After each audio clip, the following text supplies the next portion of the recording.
अस्सलाम वालेकुम guys, I am Zeeshan Rashid with online economic solution. उम्मीद है आप सब खैरियत से होंगे। आज का जो हमारा टॉपिक है वो है second method of elasticity. Elasticity को मेजर करने का सेकंड मेथड कौन सा है?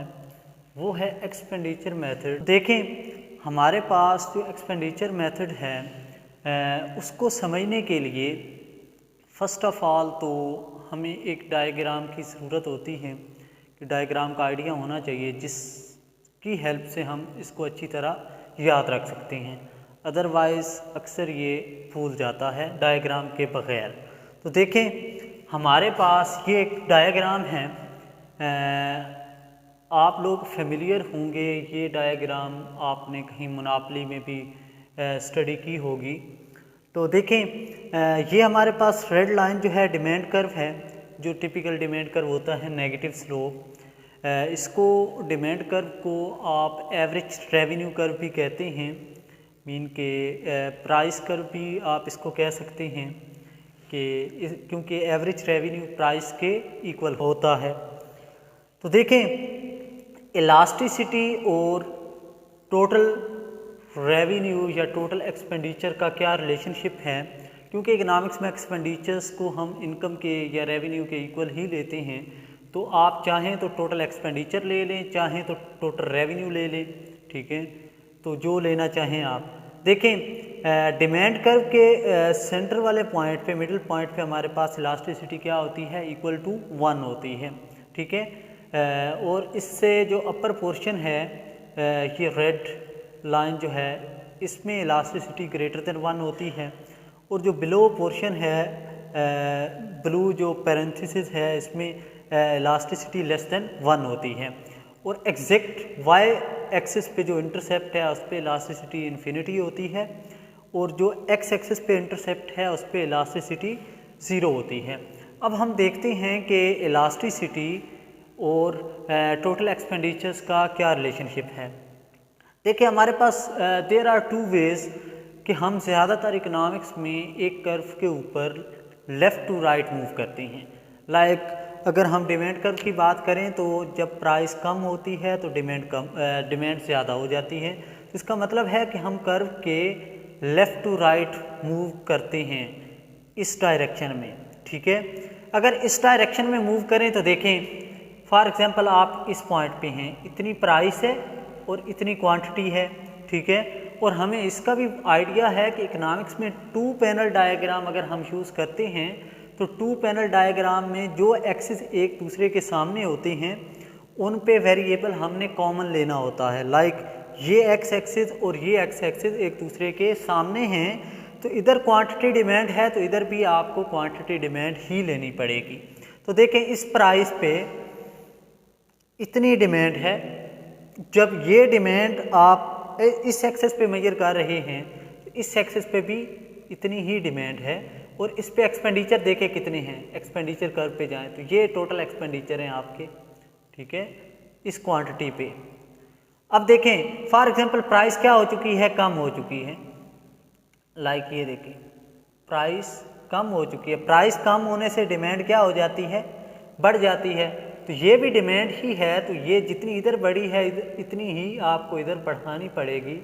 तो देखें, प्राइस कम होने से टोटल एक्सपेंडिचर क्या हो चुके हैं? बढ़ चुके हैं। तो प्राइस कम होने से टोटल एक्सपेंडिचर जब भी बढ़ती है, इलास्टिसिटी क्या होती है? Greater than 1।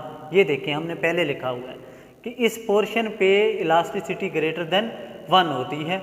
अब अज्यूम दैट कि हमारे पास इनिशियल प्राइस ये है, हम इस पॉइंट पे हैं, हमारी डिमांड ये है, ठीक है, ये हमारी डिमांड है और इस पे भी इतनी डिमांड पे इतने एक्सपेंडिचर्स हैं, ठीक है।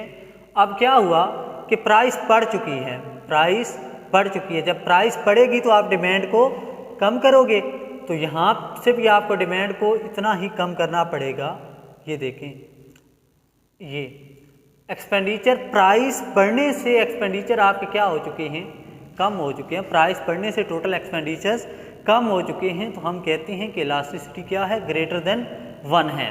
अब देखें, यहाँ पे यहाँ पे एक्सपेंडिचर क्या है हमारे, ये हैं, ठीक है। यहाँ पे अगर आप इसके करीब राइट या लेफ्ट कहीं पे भी पॉइंट लेंगे,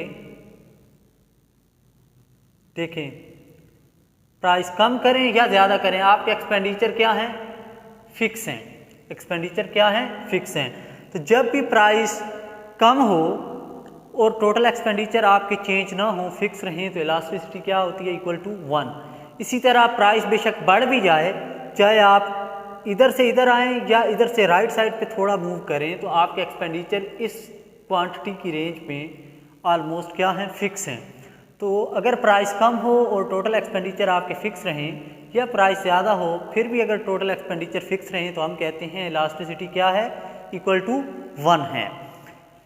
नीचे वाले पोर्शन पे अगर आप देखें तो फॉर एग्जांपल अब मैं प्राइस यहाँ पे लेने लगा, ये प्राइस ली मैंने, इतनी क्वांटिटी है, तो इधर भी इतनी ही क्वांटिटी आपको लेनी पड़ेगी और इतने एक्सपेंडिचर्स हैं, ये देखें ये टोटल एक्सपेंडिचर इतने हैं।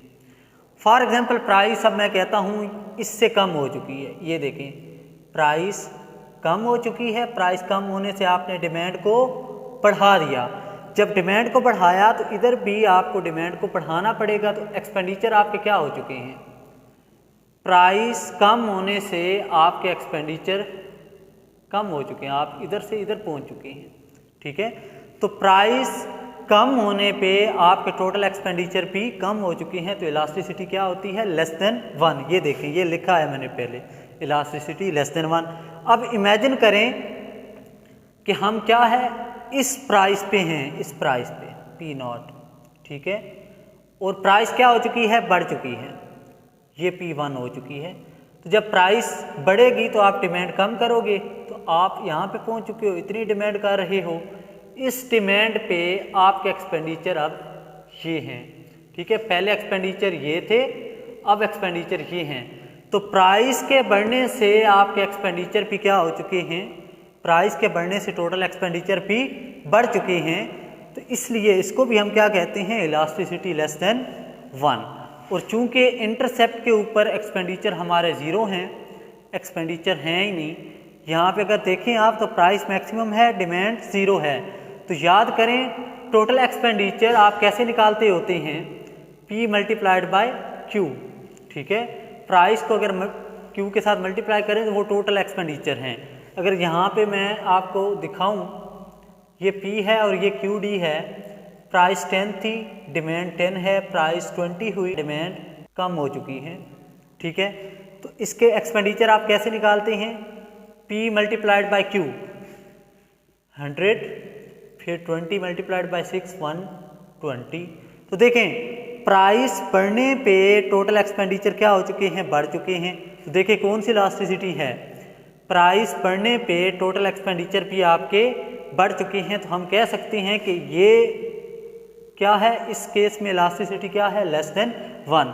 अगर ये एक्सपेंडिचर्स आपके फिक्स रहते, यहाँ पे क्या होता 5, तो 10 ये 100, तो टोटल एक्सपेंडिचर प्राइस बढ़ने से टोटल एक्सपेंडिचर फिक्स रहे, प्राइस बढ़ने पे टोटल एक्सपेंडिचर फिक्स रहे, तो हम कहेंगे इलास्टिसिटी क्या है, इक्वल टू 1 है।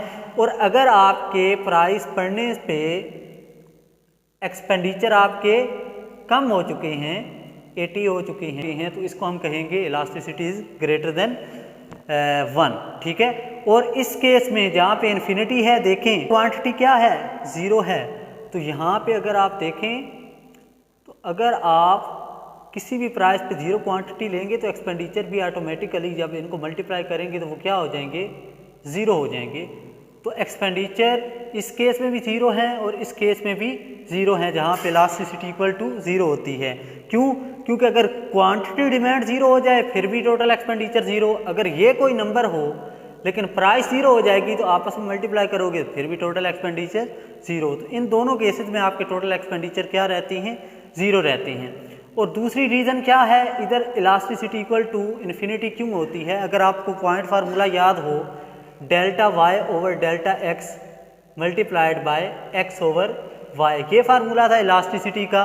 तो देखें यहाँ पे अगर आप QD की बात कर रहे हैं, QD, और ये क्या होगी प्राइस, और ये क्या होगी Q, क्यू डी और ये क्या होगी प्राइस, ठीक है। यहाँ पे इलास्टिसिटी इन्फिनिटी के इक्वल क्यों है, तो देखें यहाँ पे अगर क्यू डी ज़ीरो जो है ये क्या है इस प्राइस पे ज़ीरो, तो डिनोमिनेटर में जब भी ज़ीरो होगा वो ओवरऑल वैल्यू क्या कर देगा, इन्फिनिटी कर देगा। अगर इस पॉइंट पे देखें तो delta Q D over delta P multiplied by P over Q, तो इस केस में अगर आप देखें तो पी नॉट और क्यू नॉट, तो यहाँ पे क्या है पी नॉट ज़ीरो है, पी नॉट क्या है ज़ीरो है, बाकी कोई ना कोई नंबर होगा, तो ये ओवरऑल वैल्यू क्या कर देगा इक्वल टू ज़ीरो कर देगा इलास्टिसिटी को, ठीक है। तो दैट इज़ वाई कि यहाँ पे इलास्टिसिटी इन्फिनिटी होती है और यहाँ पे इलास्टिसिटी इक्वल टू ज़ीरो होती है। तो ये था आज का लेक्चर। नेक्स्ट लेक्चर तक के लिए इजाज़त दें, चैनल को सब्सक्राइब करें, लाइक करें। अल्लाह हाफ़िज़।